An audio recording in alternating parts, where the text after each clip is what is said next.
यच्चापि सर्वभूतानां बीजं तदहमर्जुन न तदस्ति विना यत् स्यात् मया भूतं चराचरम्।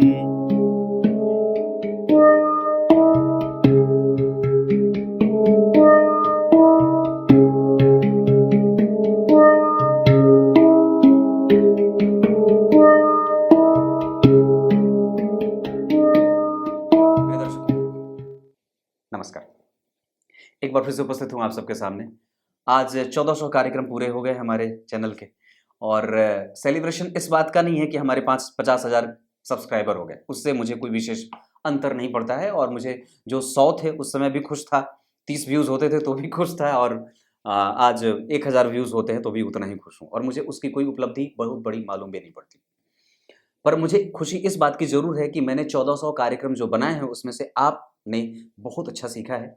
और जितने भी दर्शक हैं उन सभी लोगों को मैं सबसे पहले, अगर जो मुझसे बड़े हैं उनको मैं प्रणाम करता हूँ, जो नमस्कार करने लायक हैं उनको मैं नमस्कार करता हूँ, और जो हृदय से गले मिलने वाले हैं उनको गले मिल करके उनका पेट थपथपा देता हूँ, जो साथ चलने वाले हैं उनको अपने हाथों में उनका हाथ दे करके उनका जो है वो धन्यवाद प्राप्त करना चाहता हूँ।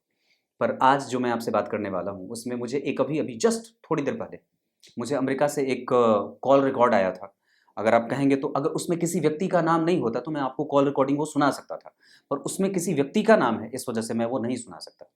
तो मैं बात करता हूँ, गया तो कहीं नहीं हूँ, कि जैसे कुछ जो है वो मैं दरअसल सामने से मिला ही नहीं हूँ किसी से नहीं मिलता। मुझे फ़ोन भी आते हैं कि पंडित जी आप यहाँ मिल लो, यहाँ मिल लो। मैंने कहा नहीं, ज्योतिषी को घूम करके पैसे नहीं कमाने चाहिए, और वो करूँगा भी नहीं कभी। ईश्वर ना करे कि मेरी स्थिति कभी ऐसी आए कि मुझे घूम करके जो है वो व्यापारी की तरह पैसे कमाने पड़े, भगवान ना करे। मिलूँगा पर पैसे लेकर के नहीं मिलूँगा। तो ये बात है। तो जैसे आज ही मेरे पास अभी थोड़ी देर पहले एक अमेरिका से फ़ोन आया था। उसमें उन्होंने बात कही कि मेरी बेटी जो बिल्कुल ही अमेरिकन है, उसके जन्म जो हुए वो भारत में हुए, पर वो आ गई अमेरिका, और अब जो है वो हमारे से उसकी जो है वो कम बनती है। हम किसी न किसी पॉइंट पे आकर के लड़ बैठते हैं, और जो मुद्दा होता है लड़ने का, वो कई बार हमारे संस्कारों का होता है। जैसे आप आम तौर पे अगर आप बात करें, मैं आप लोगों से ये बात इसलिए कह रहा हूँ क्योंकि मैंने आप लोगों से वो बात पूछी थी कि आप मुझे बताइए कि क्या मुझे नमस्कार और धन्यवाद के अतिरिक्त कुछ और भी करना चाहिए जब मैं जो आप लोगों का करता हूँ, तो वही कार्यक्रम है ये वाला। तो उसमें मैंने ये बात सोची कि कुछ अपने लोगों से ऐसी बात करी जाए जहाँ पे हम अपने आप को समझ सकें, जो हमारे अंदर हमारे मन के भीतर जो अतिक्रमण हुआ है, हमारे ऊपर, हमारे मन के ऊपर जो किसी ने अपनी दरिंदगी दिखाई है। दरिंदगी दिखाने का मतलब मेरा यहां कि आप एक्चुअल में बड़े ही प्योर थे, आप और मैं बड़े ही प्योर थे, पर हमारे अंदर की जो भावनाएं थी, हमारे अंदर के जो संस्कार थे, जो स्पिरिचुअलिज्म जिसको बोलते हैं, जो प्योरिटी थी, जो एकदम बिल्कुल ही शुद्ध थी, जो बिल्कुल ही बड़ी ही बेहतर थी, अब वो इम्प्योर हो गई है। या फिर ये कह सकते हैं कि उसको किसी ने कचोटा है, उस पे किसी ने अपने नाखून गड़ाए हैं। अब वो कौन व्यक्ति है जिसने हमें अंदर तक हाथ डाल करके उसे ऑपरेट कर दिया है? हमें दरअसल इस बात को समझने की आवश्यकता है। चाहे आप कोई भी चीज़ देखते हो, जैसे हाँ, मैं अपने आप को बहुत बड़ा कोई ऐसा स्पीकर नहीं मानता, लेकिन हाँ, मैं ये कार्यक्रम सिर्फ़ उन लोगों के लिए बना रहा हूँ, जो मेरे नियमित दर्शक हैं और जो मुझे हमेशा देखना पसंद करते हैं। प्रत्येक व्यक्ति की अपनी एक जो है वो दर्शक दीर्घा होती है, जैसे बड़े-बड़े यूट्यूबर जिसके 1 घंटे में मिलियन व्यूज़ हो जाते हैं। मेरे फॉलोअर उतने नहीं हैं, पर मैं जिनके साथ जुड़ा हूँ, जो मुझे पसंद करते हैं, मैं उनके लिए ये कार्यक्रम में अगर बात कहूँ, तो हमें कभी भी अपने अंदर उस बात को लाने से पहले अपने अंदर एक फायरवॉल क्रिएट करना होगा। आप समझ रहे होंगे फायरवॉल क्या होता है? फायरवॉल होता है कि वो आपके अंदर शरीर के बाहर के प्रभाव को जाने से पहले वो एंटीबॉडी का काम करता है। मतलब वो चेक करता है, जैसे एंटीवायरस। एंटीवायरस जो है वो क्या काम करता है, कंप्यूटर के अंदर जितने भी प्रोग्राम आप इंस्टॉल करोगे तो उसको वो पहले चेक करता है कि ये हमारे सिस्टम को प्रभावित तो नहीं करेगा गलत तरीके से। ठीक उसी तरीके से हमारे शरीर के अंदर भी, बहुत बड़ी बात है, हमारे शरीर के अंदर भी एक हमने फायरवॉल बनाया था, और वो फायरवॉल जो है हमें हमारे संस्कार के नाम से जाना जाता है। वो संस्कार जो हमारे पूर्वजों के द्वारा, वो तालीम जो हमारे बड़े बुजुर्गों के द्वारा, वो जो एक संस्कृति की चोट जो हमारे पूर्वजों के द्वारा दी गई है, अगर वो छलनी हो जाए, बिल्कुल भी वो दीवार न रहे, तो हमारे अंदर कोई भी प्रवेश कर सकता है। और जैसे ही आपके अंदर कोई प्रवेश करेगा तो फिर आपके अंदर के जो प्योरिटी है उसको वो इम्प्योर करने का प्रयास करेगा। मतलब अब उसके विचार में अब आपको सबसे पहले वो बार बार गंदी चीजें दिखाए। जैसे आप अपने फिल्म जगत को ही देख लीजिए,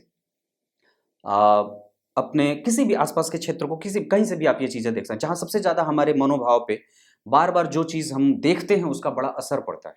जहां कई बार मैं तो लोगों से बात करता हूं और बड़े अजीब तरीके से मुझे बड़ा घिन्न भी आती है कई बार। आपको बताऊं मैं कि मुझे ऐसे ऐसे वीडियो भी यूट्यूब के इतर जो व्हाट्सएप पे भेजे जाते हैं और किसी पत्नी के द्वारा भेजे जाते हैं, जो उसके पति के काली करतूतों को मुझे दिखाया जाता है।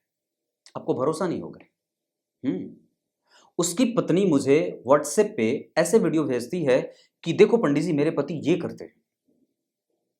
मैं ऐसे वीडियो भी देखे हैं मैंने, और मैंने वो संपूर्ण लेख भी पढ़े हैं। अगर आप कहें तो मैं उसमें से 2-4 आपको सुना सकता हूं, जिसमें से महिलाओं को किस तरीके से पीड़ित किया जाता है।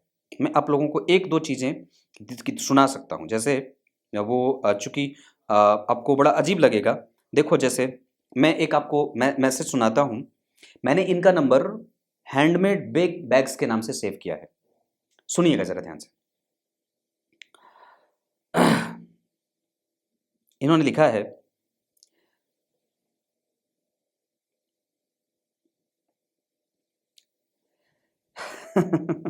इन्होंने लिखा है, देखिए कैसा। मेरे हस्बैंड साइको पेशेंट हैं। उन्होंने भी अगर सिर्फ एक पत्नी रखी होती तो मैं सोचती कि शायद मुझ में ही कमी है। उनको तो वैरायटी चाहिए, कोई भी चलेगी, कैसी भी चलेगी। आप समझ रहे होंगे मेरी बात कहाँ जा रही है और मैं क्या कहना चाह रहा हूँ। एक फोटो जो मैंने आपको भेजा था, अगर आप उस फोटो को आप जूम करके देखेंगे तो आपको महसूस होगा कि वह एक मानसिक विक्षिप्त सड़क के किनारे घूमने वाली महिला है, जिसके साथ मेरे पति संबंध बना रहे हैं। ये मुझे मैसेज आता है, मैं ज्योतिषी का काम करता हूँ, और वस्तुतः ये मैसेज मुझे दिखाने के लिए नहीं आए हैं। ये मैसेज मुझे अपने पति के करतूतों को बताने के लिए किसी महिला ने भेजे हैं। और ये मैसेज हो सकता है कि मैं आपके सामने एक महिला की पढ़ रहा हूं, पर वस्तुतः इस तरीके के मैसेज मुझे आते हैं। वस्तुतः ये करने की हिम्मत कोई ज्योतिषी नहीं करता है, कोई नहीं कर सकता, क्योंकि उसको इन सब चीजों से मतलब नहीं है।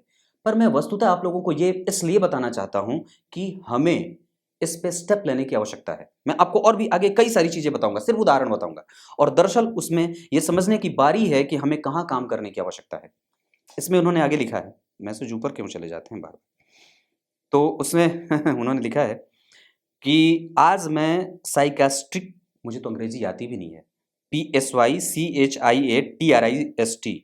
के पास जा रही हूं। मैं उनका मेडिकल ट्रीटमेंट करवाऊंगी।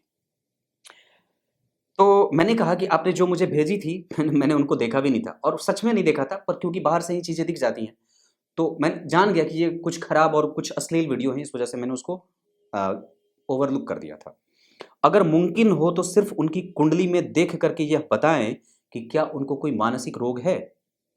और मैंने कहा कि मैंने जब देखा नहीं है, तो उन्होंने मुझे वापस रिप्लाई करती हैं वो कि आप पत्नी नहीं है ना, इसलिए नहीं देखी होगी, क्योंकि पत्नी होते तो ना देख पाते और ना ही बर्दाश्त कर पाते। और मैं पत्नी होकर भी देख भी लिया, बर्दाश्त भी कर ली, और उससे नफरत करने के बजाय उन पर तरस खा रही हूँ। हमारे देश की महिलाएं।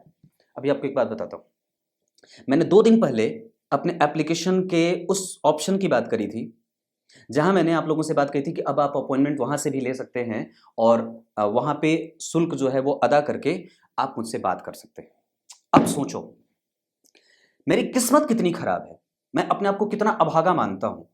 गांधी जी जब किसी वृद्धाश्रम के नींव पे गए थे, जब वो आरंभ हो रहा था, उसका इनॉग्रेशन हो रहा था, तो वो एक बात उन्होंने कही थी कि मुझे खुशी इस बात की होती कि ये वृद्धाश्रम जो है वो बंद हो जाता, क्योंकि मैं नहीं चाहता, गांधी जी ने ये बात कही थी, क्योंकि मैं नहीं चाहता कि कोई भी भारत का बूढ़ा व्यक्ति या बूढ़ी महिला माता बहनें किसी वृद्धाश्रम के ऊपर आश्रित हों।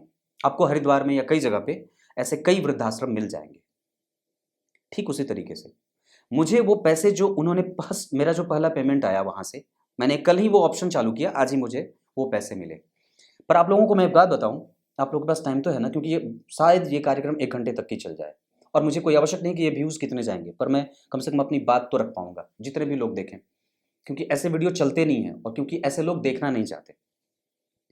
तो आप लोगों को एक बात बताऊं कि दरअसल वो जो मुझे पहले 1500 रुपए आते हैं फी के तौर पे, उसने अपना स्क्रीनशॉट भेजा और मुझे उन्होंने अपनी व्यथा लिखी, और वो व्यथा में लिख करके करती है तो मुझे मैसेज आता है, तो मैं उन्हें फ़ोन करता हूँ वापस कि ये जातिका निश्चित रूप से बहुत ज़्यादा पीड़ित है और परेशान है। मुझे लगा कि कोई व्यक्ति होगा, तो मैंने कहा कि क्या बात है, बोलिए, मैं बोल रहा हूँ, नकुल बोल रहा हूँ।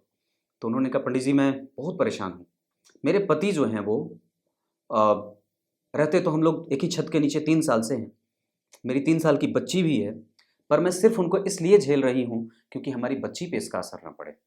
मैं ये बात ये कहना चाहता हूँ कि जिस भी व्यक्ति के पास अगर ये क्षमता नहीं है कि वो उस बच्ची का भार उठा सके, जिस भी व्यक्ति के पास अगर किसी भी तरीके से उसके दिमाग पे, उसके अपने वृत्तियों पे, उसके अपने मन पे, उसके अपनी इच्छाओं पे नियंत्रण नहीं है, तो फिर उसको अपने वीर्य को रोक लेना चाहिए और अपने आप को संबंध बनाने से रोक लेना चाहिए। क्यों किसी महिला के जीवन को बर्बाद करने का क्या मतलब है?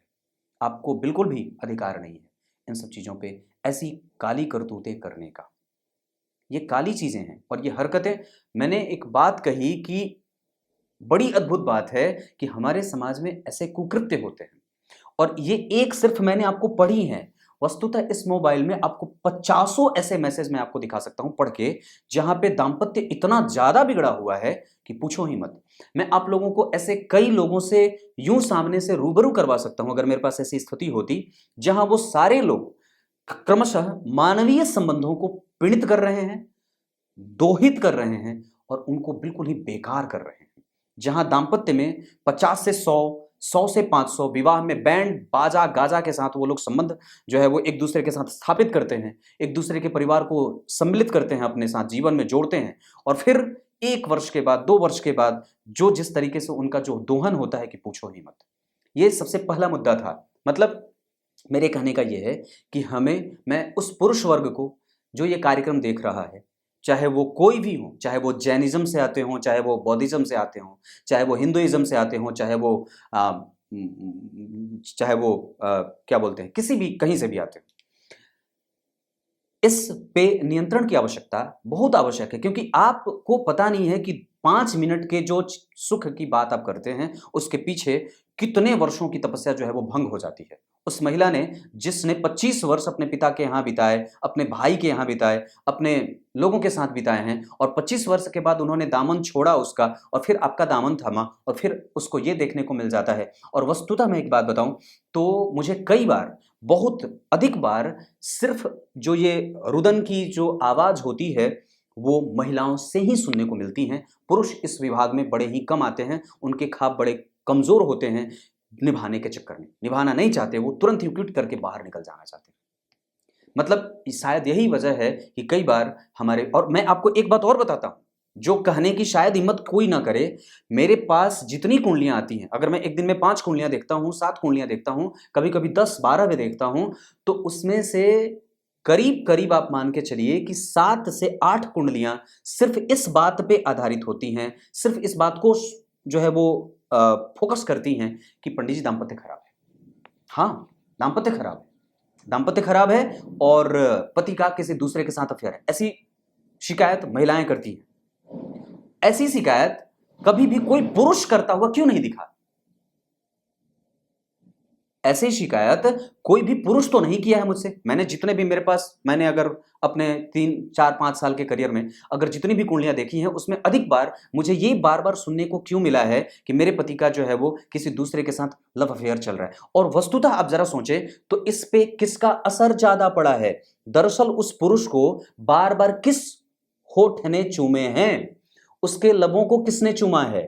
ये किसी महिला ने नहीं चूमे हैं। ये दरअसल हमें जो बार बार हमारे द्वारा देखा जाता है, जो चीजें मैं देखता हूं या फिर जो चीज मुझे बार बार फोकस करती हैं, जिस चीज पे हमारा ध्यान ज्यादा आकर्षित किया जाता है, वो है कि हम क्या देख रहे हैं और क्या हमें क्या दिखाया जा रहा है। मतलब आप सबसे ज्यादा बार जो चीज देख रहे हैं वो चीज आपको प्रभावित कर रही है। तो हमें सबसे पहले हमें हमारे देखने पे नियंत्रण रखना है कि वस्तुतः हमें क्या देखना है, क्योंकि यहीं से आपकी यात्रा शुरू होती है। आज अगर आप देखें तो 5 साल के बच्चे, मेरी भांजी जो कि मुश्किल से महज 1 साल की थी, तो मैंने उसको देखा था। मैं तो बड़ा अचंभित था कि वो कितनी, मैं उसे तेज कहूं या फिर क्या कहूं, पर मैंने ये चीज देखी थी कि 1 वर्ष की जब उसकी आयु थी, वो वॉइस रिकॉर्ड कर लेती थी।